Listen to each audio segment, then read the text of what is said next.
കുട്ടികളുടെ വിദ്യാഭ്യാസത്തിൽ പാരൻസിൻ്റെ പങ്ക് എന്താണെന്ന് ചോദിച്ചാൽ അൻസാർ എങ്ങനെയായിരിക്കും ഒരു ആൻസർ പറയാ?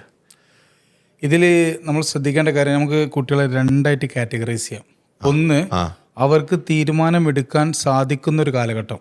ഓക്കെ. രണ്ടാമത്തെ, അവർക്ക് തീരുമാനമെടുക്കാൻ സാധിക്കാത്തൊരു കാലഘട്ടം. Okay okay okay.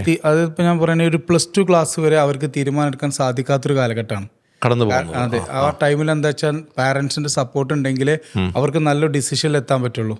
കാരണം ആ കാലത്ത് ഒരു കുട്ടിക്ക് എന്തെങ്കിലും തീരുമാനം എടുക്കുമ്പോൾ ആ കുട്ടിയുടെ ചെറിയ മനസ്സുകൊണ്ട് ആ തീരുമാനം ചിലപ്പോൾ തെറ്റായി പോകാൻ സാധ്യത ഉണ്ട്. തീർച്ചയായിട്ടും. ആ സമയത്ത് റോങ് ഡയറക്ഷനിലേക്ക് ആ സമയത്ത് നമ്മൾ എന്ത് തന്നെ ആയാലും രക്ഷിതാക്കളുടെ ഇൻവോൾവ്മെന്റ് അതിൽ വേണം.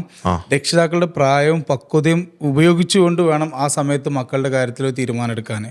അതുപോലെ തന്നെ അപ്പോൾ തീരുമാനം എടുക്കുമ്പോൾ ശ്രദ്ധിക്കേണ്ട ഒരു കാര്യം എന്താ വെച്ചാൽ, ആ സമയത്ത് നമ്മൾ ഇനി അങ്ങോട്ടുള്ള ഫ്യൂച്ചറായിട്ട് ചെയ്യേണ്ട പല കാര്യങ്ങളും കുട്ടികൾക്ക് ചിലപ്പോൾ മനസ്സിലായിക്കൊള്ളുന്നില്ല. പക്ഷെ നമുക്കത് മനസ്സിലാവും. ഫോർ എക്സാമ്പിൾ 10ാം ക്ലാസ് കഴിഞ്ഞു, ആ കുട്ടി +1 കൊമേഴ്സ്, ഹ്യൂമാനിറ്റീസ്, സയൻസ് ഉണ്ട്. അപ്പോൾ അതിൽ ഏതെടുക്കണം എന്നുള്ള വലിയൊരു സംശയമായിരിക്കും ഉണ്ടാവുക. പഠിക്കാൻ കുറച്ച് മടിയുള്ള കുട്ടികളാണ് മിക്കവാറും സയൻസ് വേണ്ട എന്നാണ് പറയും.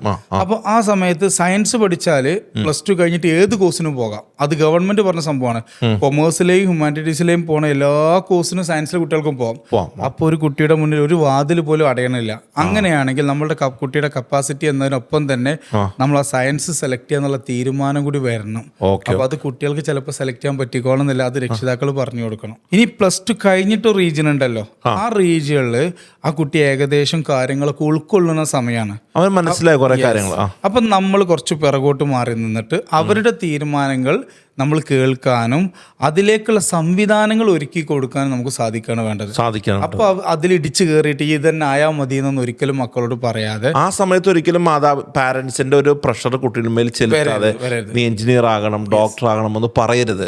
അവന്റെ അഭിരുചി നോക്കണം. അതെ, അവന്റെ കഴിവനുസരിച്ച് നോക്കിയിട്ട് അവന് ഇഷ്ടപ്പെട്ട സംവിധാനം ഏതാണോ ആ സംവിധാനത്തിൽ ഏറ്റവും ടോപ്പർ ആവാൻ വേണ്ടിയിട്ട് നമ്മൾ ആ കുട്ടിയെ പഠിപ്പിക്കുകയാണ് വേണ്ടത്.